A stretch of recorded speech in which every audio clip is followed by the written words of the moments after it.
New Thought Media Network proudly presents Lindsay Leimbach, Practicing Infinite Possibilities, Fridays at 10 a.m. Mountain Time, 9 a.m. Pacific.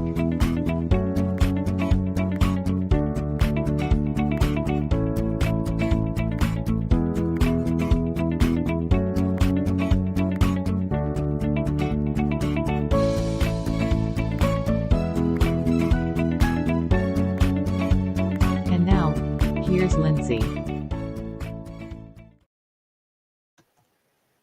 Hi, everybody. You're watching PIP with me, Lindsay Leimbach, Practicing Infinite Possibilities.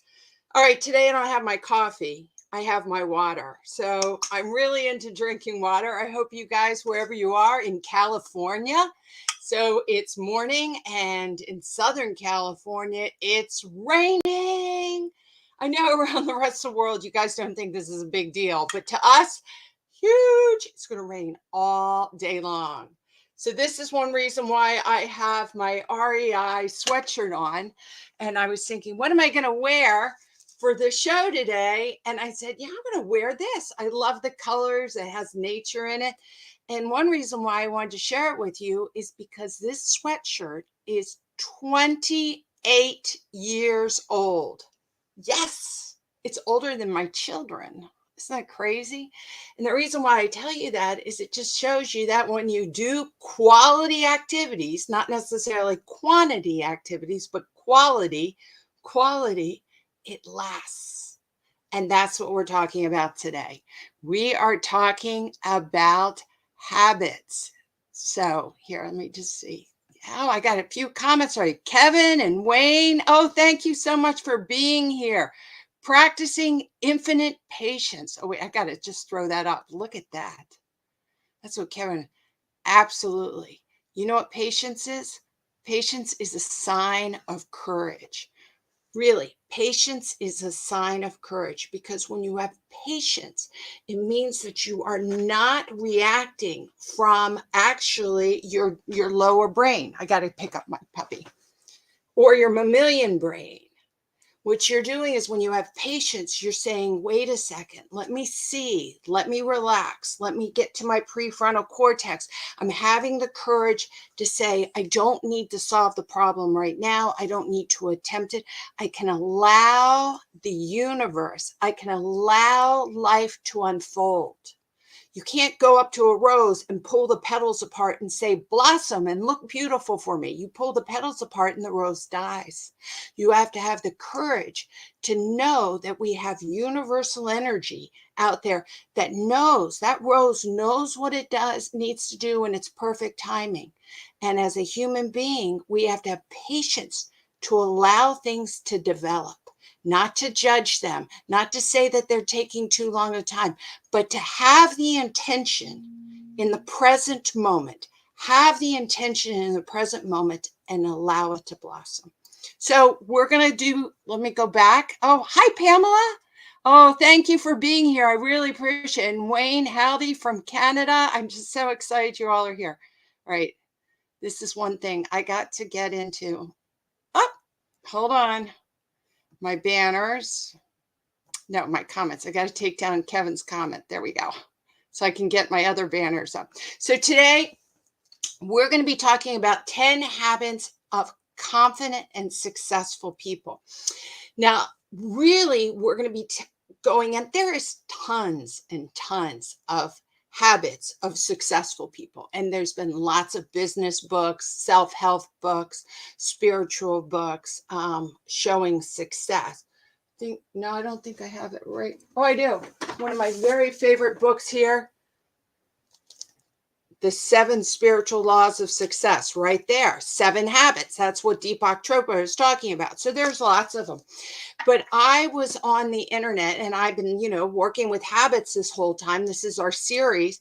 And we've been really working out a lot of, in the past series, of understanding habits and how the brain works with atomic habits. And I came across this wonderful article, and it was in Psychology Today, written by Pearl Nash. And she wrote it on February 22nd, or as last time it was updated. So it's relatively recent. And she wrote about 13 habits of successful women that are confident, successful women. And I read it and I said, yeah, that's pretty true. I like everything she's saying. I said, but you know what? These are actually habits for successful people. Successful people. So let me go up here and get to our first habit. Here we go. Let me take this one down. Our first habit. The first habit she talks about is to be mindful of your self-talk. This is so important. So I want to even break that lower. The number one habit I think I really have practiced and changed in my life is to be mindful. Mindful. So I am a mindful coach. So I teach other people to have the habit of being mindful. It will change your life. So what is mindful? Mindful is being in the present moment, right now, and being aware of what's going on right now without all that judgment mind. Okay, because we have a filter system built in our subconscious mind. That is the way the brain is set up. We know we have that. Okay, so you have all the concepts and ideas from the collective consciousness of growing up, from your family, from your mom, from your dad, from your religion that you were exposed to, from your culture, from your ethnicity, from your gender, from the United States, from California, whatever it is. You have all that been bombarded into your mind, and your subconscious mind, when you're a child, just takes it in as a sponge, just says, oh, okay, this is the way it is. This is the way it is. This is the way it is. It doesn't think, no, I don't want to do that. When you're a child, you're just trying to seek approval from your parents and learn and grow, and you take on whatever's around you as the truth. Now jump ahead as into an adult as we are, and we have to look at that, look at our subconscious mind that's filled with all this, and we have to decide, is this the filter system we want? Is it working for you? Your habits are in that subconscious mind. Is it working for you? And that's why you show up today to PIP. That's why you see these on tape. That's why you see Rev Melissa. That's why you see other people on New Thought Media. That's why you read books like The Atomic Habit, because you're trying to get new ideas into your mind, into your filter system that you think might serve you better. Right? So mindfulness is being aware of what's going on in the present moment.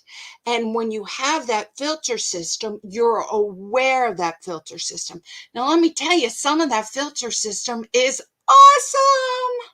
I mean, my parents taught me many, many beautiful things. And growing up in Baltimore taught me many, many beautiful things: how to share, how to care, how to respect your elders, how to have empathy, how to have compassion, But then there were some things that I learned. No fault on anybody else. It's just that I was young and I took on some not so good habits or not so good filter systems. So I had to become mindful, the practice of mindfulness, to say, when I'm having a feeling or when am I having a thought, is that the feeling and the thought I want to have? That takes confidence. It takes confidence to say, just like Kevin wrote up, practicing infinite patience is so important, because you need to slow it down and be aware, be aware of what's going on, and then making a choice if it's serving you and it is aligning with who you are authentically, going to your higher consciousness. So she had written down to be mindful of your self-talk. I would say the number one habit is to be mindful. And then you take that in the subcategory, yes, to be mindful of your self-talk. What are you saying to yourself? Think about it. How people speak to others. Really, guys, want you to take this in. How people speak to others is how they speak to themselves, and actually in a more muted way. So if you meet someone who is aggressive and judgmental and angry and depressed or any of those things, and they are voicing that out into this world. Let me tell you, that is how they're thinking, right? Because it's in their mind and it's just spewing out of them. So it's how their thoughts are. It's their self-talk. And when their mouth, excuse me, is closed or they're by themselves, that tape recorder does not stop. That tone of voice does not stop. They do it to themselves. So if you're dealing with someone who is extremely angry outside, they're actually internally very angry on the inside. Think about that. So we have to learn to speak to ourselves kindly. We have to speak to ourselves gently. I always say, and my doctor, Reverend Sue Rubin, who was my science of mind, my main science of mind teacher, I've had many of them, but I love her. But she would say, as everyone would say, what you think about, you bring about. She'd say, what are you thinking? Because it's going through you, sister. You're bringing it in, you're holding it in. So if you're spewing it out and you're bringing it back in, you are cycling that, and that is what you are creating. So the first thing you have to do when you want to be a successful, confident person is listen to your inner dialogue. Wow, is that just huge? Listen to your inner dialogue. And if you don't like what you're hearing, then the person who has to take responsibility of changing how you talk to yourself is you. You have to become your own best friend. If you are your own best friend, then you will put that out into the universe. And let me tell you, your relationships with other people will change dramatically into a positive state. Okay, so positive self-talk. Now, she had this lower on the list. And I realized I better just get this one right up here, because this one, being you can face your fears, is actually a mainstay one. Confident people can face their fears. So say that to yourself. I am a confident person, and therefore I have the confidence to face my fears. If you are not facing your fears, so let's just think about this. If something is triggering you as a fear, okay, in your brain, you have an amygdala, and the amygdala goes off, and you're going to go into a fight, flight, or freeze response. Fight, flight, freeze response, okay? But if you're facing your fears, you wouldn't go into the fight, flight, or freeze response. You might get that knee-jerk reaction, but you can say, now calm yourself down. Take a few breaths. Can you hold your fear without going into a fight, flight, freeze response? Fight is aggression, okay? Flight is withdraw, and freeze is numbing out. So in our society, yeah, you see people who go are fearful, they become aggressive. They have to protect themselves. You see that all the time. You know, road rage, or you're not into my political party, or that brother-in-law, sister-in-law, brother, sister can't come over to my house because they're going to take mom's money, or I'm just throwing things out. But anyway, they get aggressive. You know what I mean? And they start attacking. That's from a fear. That's from a fear. Okay. Or they go on a flight. I'm never going over to their house again. I'm never going over into that neighborhood again. I'm never talking to that person again. You know, those people are like, blah, blah, blah. They're out. That's a flight response. Okay. Where is it coming from? It's coming from fear. Okay. And then there's the freeze response. And the freeze response is a really hard one to work with when I am a mindfulness coach, because that's a lot of times when people are just in denial.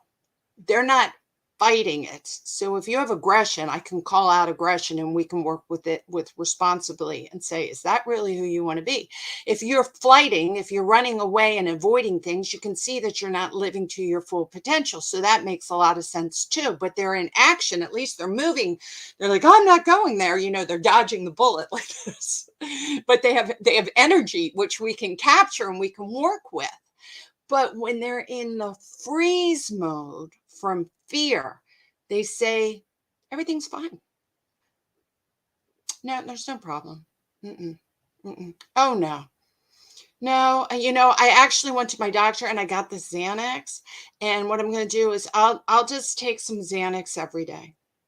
Now, sometimes people need to do that if you have an anxiety disorder. Please don't, I'm not poo-pooing that. But what I'm saying is what it does is it numbs you down. Or I'm going to go, let's go to happy hour. Let's drink, Oh, I'll just go home and I'll get a bottle of wine and I'll drink one glass. And then you end up just drinking the whole bottle. Right. And then you feel bad the next day, which because you have brain fog from drinking the whole bottle of wine. And then you're not going and you're not dealing with your fear. And it's a perpetual negative situation. You can see that.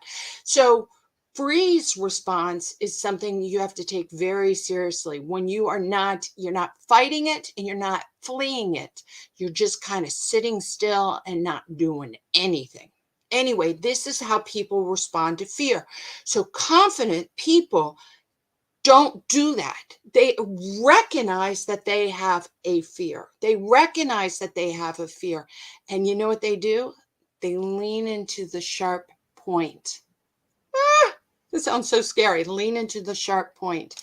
I had a really good friend of mine many years ago, like 19 years ago when I was getting my divorce. And he said, Lindsay, keep leaning into the sharp point. It doesn't mean that you're going to stab yourself, but face it down, hold it, realize it's just a point. It's not going to do anything to you.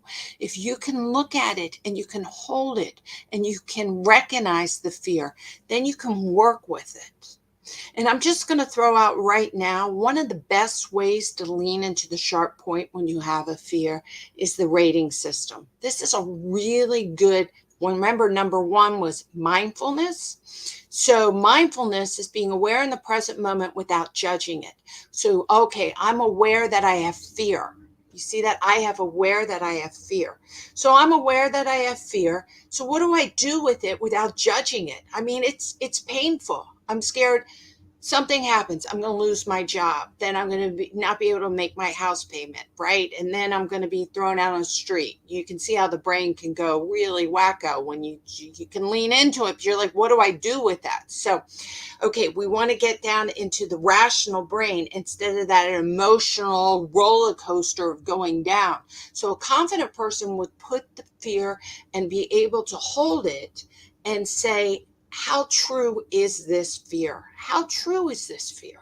Okay, and an example would be that you could rate it from 0, that it's made up. It's not true at all, right? It's not true at all. 10, it's true. I'm holding my pink slip right in front of me. And so therefore, and I know I have a payment tomorrow. So therefore, it is something that I have to really be concerned about, right? So 1 is no. And the second one is, 10 is yes, but you rate it. So a lot of times, let's say if we were fearful, I have it. My boss one time, this is back when I was the head director of a school, and the head connection to the board said, I need to talk to you, Lindsay, after school. Total fear went in. Now, why did that fear went in? And I recognized it. I said, oh my God. And it's because in childhood, I always was told by the teacher, I need to talk to you after school, meaning I failed an exam. Something happened. So my filter system went back to the little girl that's scared to have authority to tell them that they have to meet them privately. Because to me, the little girl in me said I was getting not fired. I was getting in trouble, that I wasn't good enough. Okay. So go back to this. So when he said that, I felt like it was an 8. Oh my God, they're going to be kicking me out. I'm out of a job. But when I rate it and I look at it and go, really, that's my little girl. I should have maybe a fear of a 2. School's running great. We're making money. We have terrific students here. We love the families. Everything is going well. It's that little girl that sent me to the 10, right? My filter system. So I held the fear and took a breath and said, don't let it bother you, girlfriend. You're the one who's bringing this up to a 10. The truth is it should be closer to, it's an unknown, but it's not a bad unknown. So maybe it's a 2. So when I walked in, he sent me an envelope across the table. I was like, oh my God, what is this? I opened it up. It was a massive bonus. All right, I don't know, massive, but it was big. It was a big bonus. He said, I want you to know you really have done a good job. And I was like, oh my gosh. So that's the mindfulness, the courage to hold the fear, rate it, and then live into it. I didn't run away or get angry or go take a Xanax. I lived through the day in a positive mode and kept saying, it's okay, no matter what it is, I have the confidence. All right, I want to go a little even deeper. I can already tell you we're not going to get through these 10. So we'll do the other ones next week. But that's okay, because I'm on a roll. Let me see something. Look at the comments. It's just like, oh, I love this. Look at what Pamela wrote. Amen. I am my own best friend. That is the truth, sister. That is the truth. It is so important to realize that your best friend is you, and you got to make sure when you're talking to yourself, is that how you would talk to your best friend? Would you talk to your kids that way? Would you talk to your mom that way?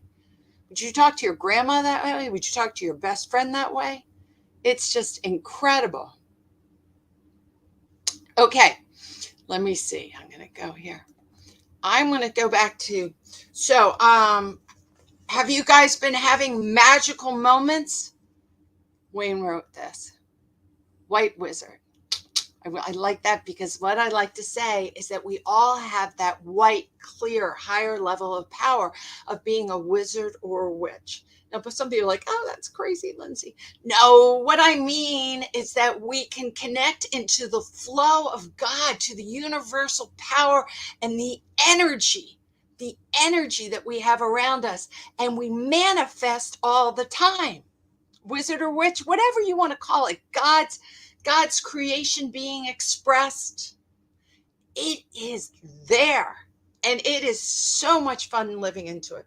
So I was walking yesterday with my husband, and we went by one of these little free libraries people have outside.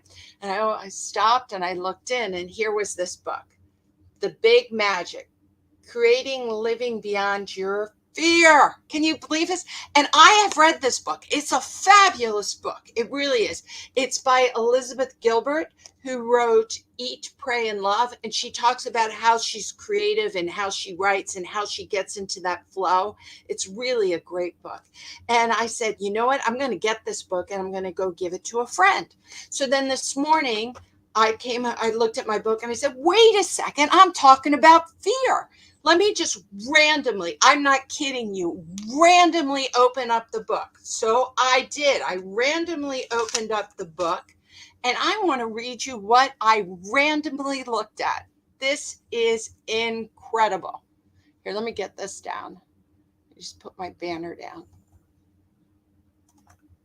Okay. I'm telling you, this is on page 167. I think perfectionism is just a high-end version of fear.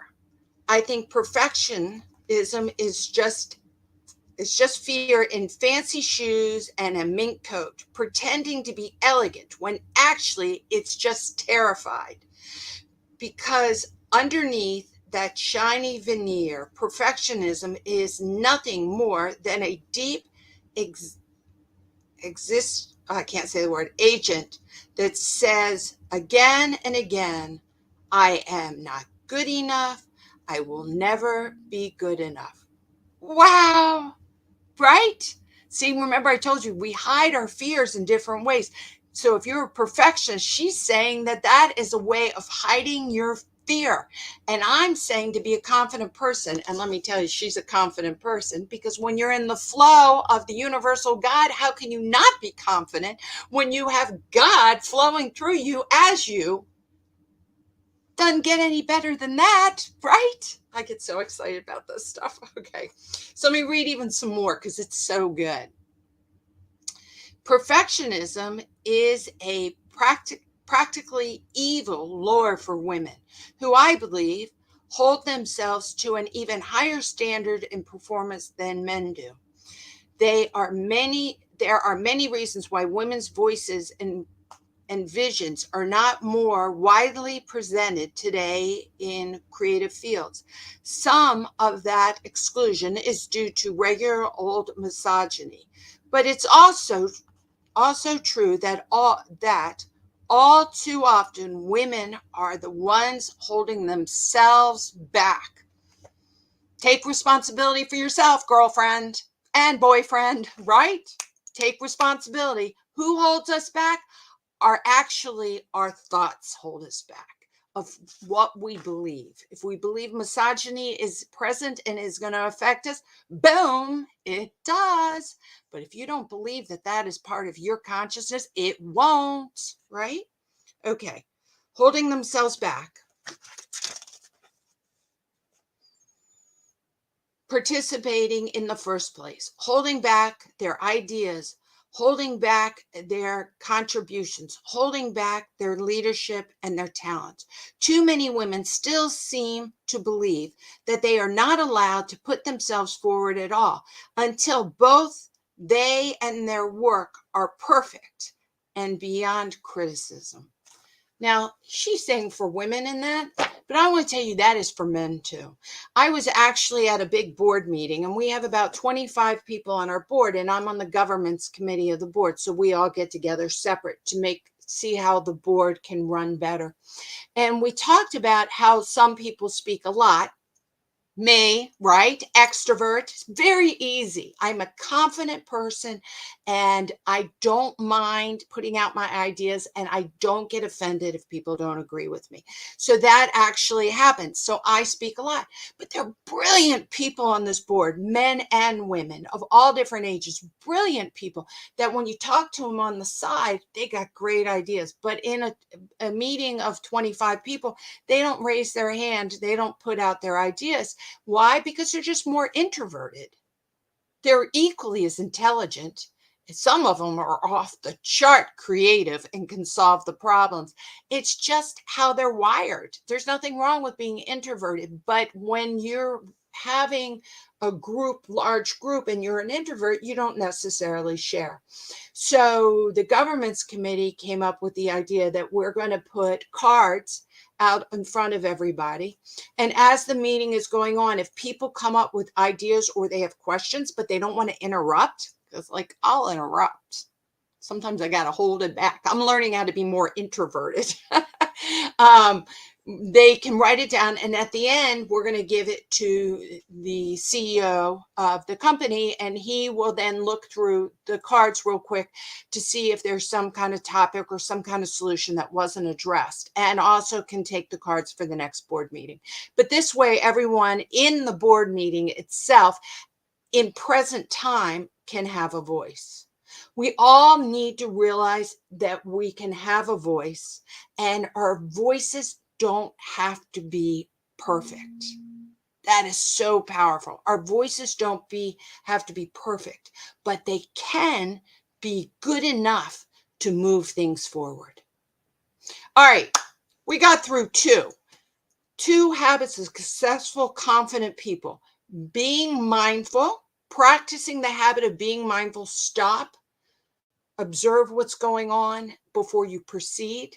And like Kevin said, practicing infinite patience is part of being mindful.